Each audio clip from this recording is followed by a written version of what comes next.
Hey friends, this is Danny Berry with Berry Horsemanship and Farrier Service.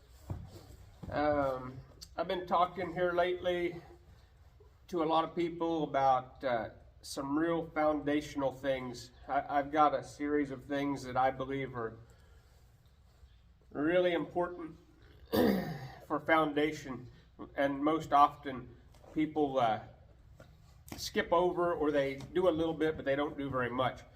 And I had this little filly out this morning. She's a yearling. She belongs to Stacy, and I thought I would show a few things. We'll kind of kill two birds with one stone here. One of them is people ask, what do I do with my young horses? And I see people lunge. I'm not much of a lunger. Usually it's conditioning, but it's really not doing anything that's long-term helpful for the horse. But I'm going to demonstrate on this young horse. And the very first thing I like to teach horses, and I was talking about it the other day, is to give them a direction and to be able to shut them down. This horse is basically halter broke. Haven't done very much with it. It can tie and do some things, but it really hasn't been worked with at all. And we're just now starting to, we're not going to do any major training with it, but we want to do some things that's going to help it out in the long run. So setting the foundation for as time comes on. But it's also going to touch base on some things you can do I call it step one in your foundational training. And it is giving a direction, causing a horse to move, and being able to get the horse to shut down. And so we're going to call it, where they yield their hindquarters, and then we can send them somewhere else. We don't have to go in circles. All we're really doing is we can stand up against a wall and do it. And I'm actually going to do that kind of right back here behind us. I'm not going to ask the horse to go all the way around me. I'm just going to ask it to go to one side, and then I'm going to ask it to yield its hindquarters and go the other side. It has no idea. I've never done it.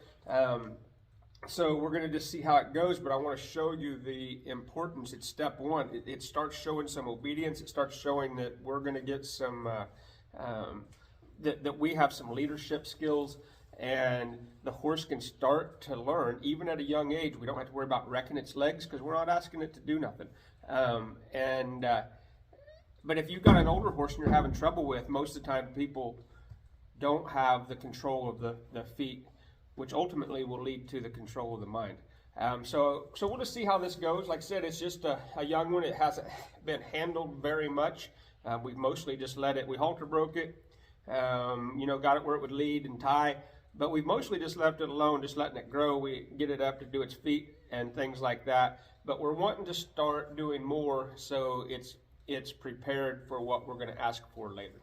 So anyway, we're gonna direct the front end, we're going to direct the hind end, and that's what we're going to do here for a few minutes. You're going to see the horse probably won't understand what we're asking, and that's all part of the process, and I kind of want you to see that as the horse figures it out. So I'm going to try to stay in frame here where you can see me, and right off the bat I'm going to give this horse a direction, this colt a direction, and ask it to move over. And I don't know if you can still see it or not.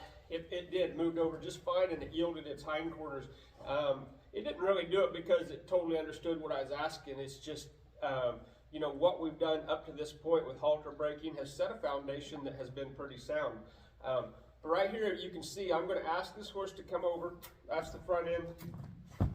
Right here it gets a little lost, went kind of fast, and then it yielded its hindquarters. That's all I'm after.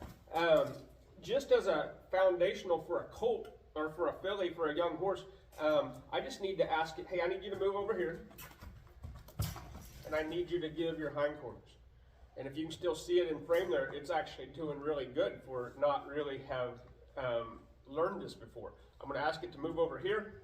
Here's where it gets a little hung up, and I'm going to ask it to yield its hindquarters. I'm setting up that I can control where it goes.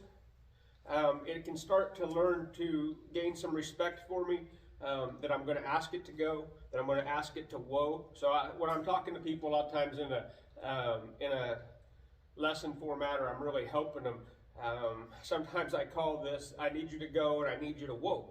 That's really where it's at. I need you to go, I'm going to direct the front end. I need you to whoa, I'm going to disengage the hind end. It's very simple, can be done in a stall if you need to, in a barn alleyway. You don't have to lunge them, they don't have to break a sweat.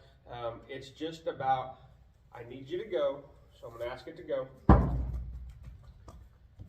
And I need you to whoa. There goes the hind end.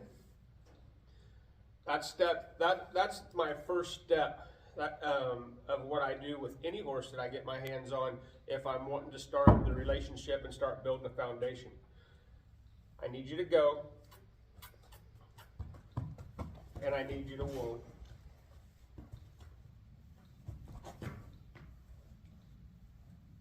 We're going to let the horse just sit there and think about it for a second.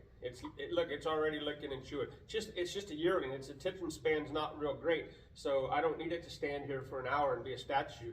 I'm going to ask it to go. So the front end, I'm asking it to go. Now I'm going to ask for the hind end. I don't know if it's still in frame there or not, but it just stepped its hind end over nice. I'm not asking for anything it can't do, and I'm not asking for it to run circles and get its mind all hyped up. I'm actually asking for it just to yield its body parts so it can start yielding its mind and be quiet. This little filly is already quiet, but a lot of it has to do with, even though we've had limited hands on this horse, every time we've had our hands on it, it's been quality. And that means something. Used to, we'd always talk about consistency. And well, consistency means I need to do it every day, every day, every day. Well, that's true when we take horses in for people, you know, we do 5 days a week or we do whatever. But the consistency that I am actually talking about is that if I only did it once a week, everything I do that when I have my hands on it is I want to be consistent and fair, and that's how they learn.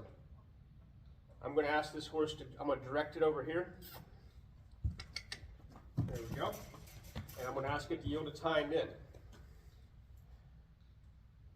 That's all I'm after. That's all I'm after. I want it to know that's what I'm after. Look, it's licking, it's processing and saying, well, this isn't so bad. This is going to be a foundational part to down the road of something that we're going to ask, you know, eventually as it gets old enough to ride. I need you to move over here, and I need you to give me your hind end. It's really that simple. That's all I'm after. Now, I could quit right here, but I'm going to give you, that's the first part of my foundational deal. You hand me a wild horse that has a halter on it, and I'm in somewhere, the first thing I'm going to do to start this relationship is I'm going to move it, and I'm going to disengage it. However pretty or ugly that is, that's what I'm going to do so it realizes that it needs to move when I ask, it needs to disengage or stop or whoa when I ask.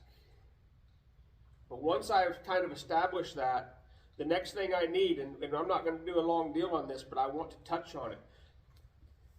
Front end and hind end are my first thing, but my second thing is I need the horse to understand that I can speak its language, and that's through body language.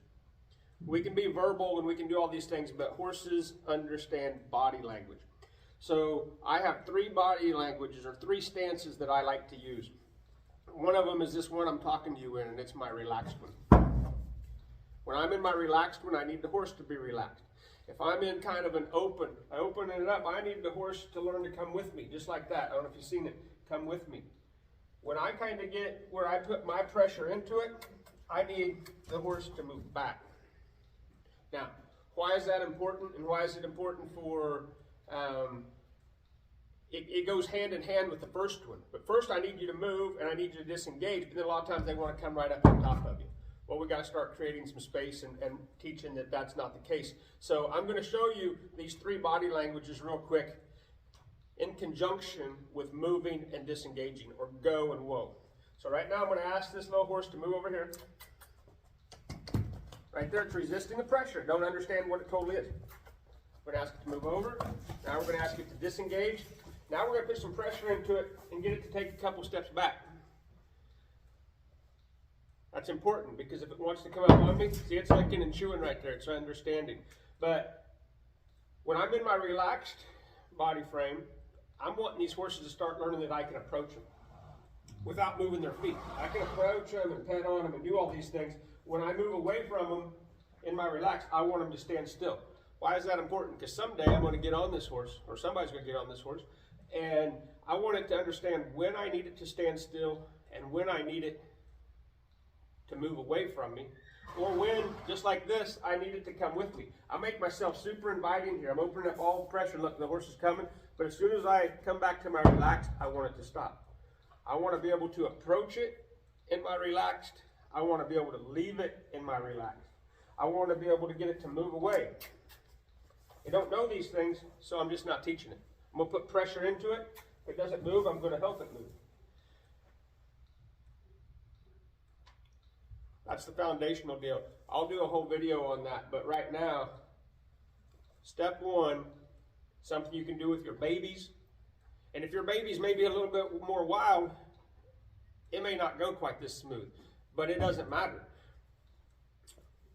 Give it a direction, ask it to go, disengage its hindquarters and ask it to whoa. I just say that because it's easy to say and it's easy to remember. I'm going to give this horse a direction and ask it to go. I'm going to disengage its hindquarters and ask it to whoa. Now I'm going to do this, my second part. Hey, can you come with me? So I'm just going to make myself inviting. Now I'm going to change my body and let it stop. It knows these things from nature. Its mama taught it this. I'm going to ask it to move away from me. So often people want their horses to move away, but they don't know. So I'm adding pressure into this horse and it doesn't know. So I'm moving the rope and bumping it until it understands. I'm going to ask it to move back. Not doing it. There we go. But now, I want it to know just to stand still, so I'm going to approach it in my relaxed and pet on it. So it knows the difference, and this can be done facing it or away. Right now, I'm taking the pressure away, it's following me. I stop, it stops. Put my pressure into it, and it backs up.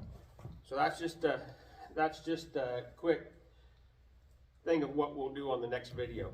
But anyway, hope you enjoyed it. I hope if you have any questions, just go ahead and ask them, and hopefully I can help you out. But this is Cricket, and like I said, belongs to Stacy, and she did good for our video today. Hope you have a blessed day.